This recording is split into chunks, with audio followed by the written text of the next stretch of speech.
This is Jeff Lau with the HopCurious, and here we are in the Sampler Series. Today we're looking at Blood Orange Hazy Double IPA from Hamilton Family Brewery. And this one was based on, I think it was their first anniversary. So this is, after that year, they're like, all right, let's try to make this beer kind of like back then. So let's see what they have going. It's a throwback. All right, it's a throwback. Don't call it a comeback. Call it a throwback. So right off the bat, what are you guys smelling? Remember, Blood Orange Hazy Double IPA, so that's the fruit you're trying to look for. I'm looking, I see citrus, I see floral. Yeah, right off the bat, I'm not smelling like and I guess I'm smelling the citrus. It kind of smells tart to me. Like, I don't know if You get can the smell citric tartness, acid from the citric acid there.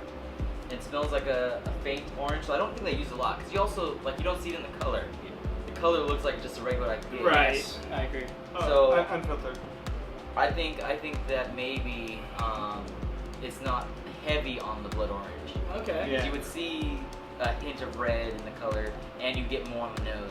Right. So you Completely maybe agree, have, there's no red in this at all. right. You'd have like maybe more of an amberish This should almost just be like color a IPA. straight orange peel kind of like nose. Like if you're just smelling the orange peel, or even like doing like an orange zest, the peel itself has it's a zesty. faint hint of like orange, but not like, hey, this is an orange beer. Like, Yeah. Even the peel on a blood orange is usually a little bit darker. This doesn't seem that dark. But usually the peel won't contribute to the darkness or the color changing.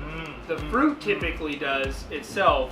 So if you were to use like a berry or something like that, you might see a color change. Okay. You might not see that color change with like a peel, right? So Okay. it could be possible that they did use blood orange peel, and that's why you're not seeing like a reddish color, because they're not using the fruit itself. They're just using the peel, or the rind. Oh yeah, we're about to find Yeah. out when we start tasting. That would make sense because that's, the peel is the only thing that's the same across most types of oranges. Because if you have a blood orange, it is a different type of flesh. It's a little bit more tart, and you'd notice it right away. But if you were just to zest a whole bunch of oranges, whether they're navel or they're blood oranges, whatever the case may be, they're going to be very similar. You're not going to be able to smell the difference in the essential oils between all of them. Right. So it's unlikely that there's a lot of flesh in this. Cheers to that. So Cheers. fair taste. Cheers to that. So I'll say right off the bat, that changes my mind of like, I think if you were to just call this an IPA, and you didn't say anything about what was in it, right off the bat, you could definitely taste like the tartness and like the blood orange taste. Yeah. And I wouldn't be able to tell, and I'll be honest, I wouldn't be able to tell the difference between that and a grapefruit taste. But it is like, to me, that's like what I'm tasting. You're going to get a little bit of spice at the end of the swallow. Oh, A little tinge of spice in the I'm gonna swallow. have to try that. Anybody. Just a quick, doesn't linger, it's just a quick little spice in the end of the swallow. No? Personally, I don't. Kind of. Actually, yeah. A small hit, A yeah. small, like it's quick. It's just Almost like it's there, allspice. it's gone. I was thinking cloves. Yeah. I was Okay, gonna say okay, cloves or okay, allspice. Yeah, I don't get the spice though. Personally. But is that not the tartness from the blood orange? Would you just not be getting that? I think that's what I'm getting. Because like, say you had a blood orange, and like typically you eat blood orange or grapefruit.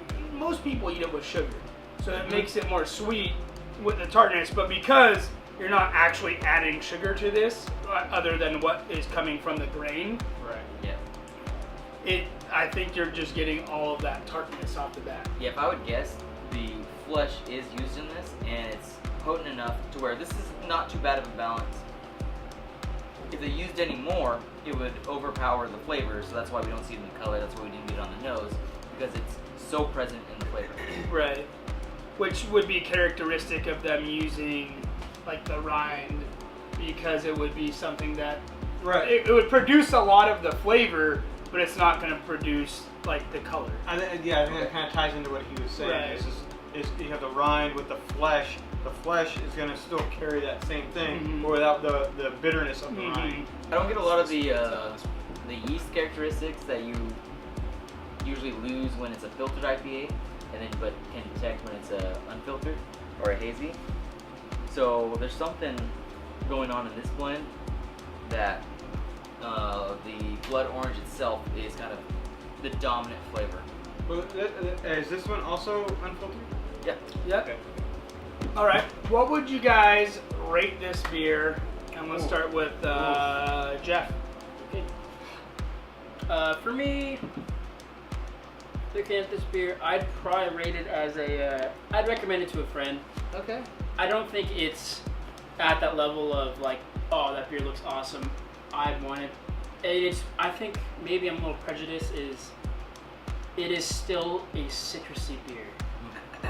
And I'd say we have so many citrusy beers across the nation that it wouldn't necessarily be like, oh, I want that. Right. There are other more interesting beers, but it's still good.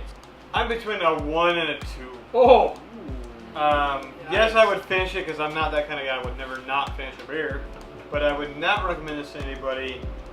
It's an okay beer. It's not something you can just hang out and drink and whatever. It's whatever. Actually, a little surprised at myself for this because I don't normally like very tart beers. But I think because it's just interesting and it's a blood orange and it's different, I'd probably, I mean, I'm in between a 3 and a 4, but I'm going to go with a 4. I'm going to go with, I'd buy this at a bar. I'd be interested in seeing it. Like I said, I see an hazy IPA. I see it at 8.4, and I see it with realistically a characteristic that you don't typically see. You know, you presented an interesting dilemma earlier about that ability to distinguish whether it's grapefruit versus blood orange, and I think you're right and spot on. Yeah. For me, this one's a 2. If a friend had it, I'd try it. Definitely wouldn't recommend it. Definitely wouldn't buy it if I saw it at the bar. But obviously, I clearly had no problem drinking it, so it's a 2. Given that my glass is empty, I can't rate it a 1. Oh, you just finished it 5 seconds ago. Don't give me that bullshit. Okay, salty 2, I think is right on. Salty 2 is right on the money. Yes, man. Maybe not living the dream. Sorry, I'm not a tart beer.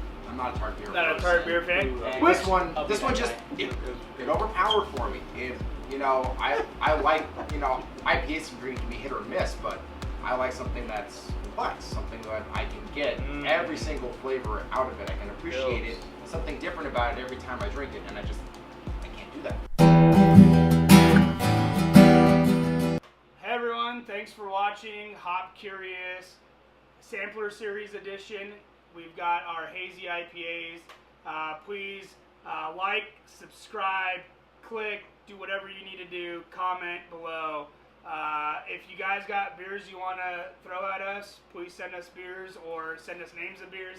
We're more than happy to try them out. Thank you.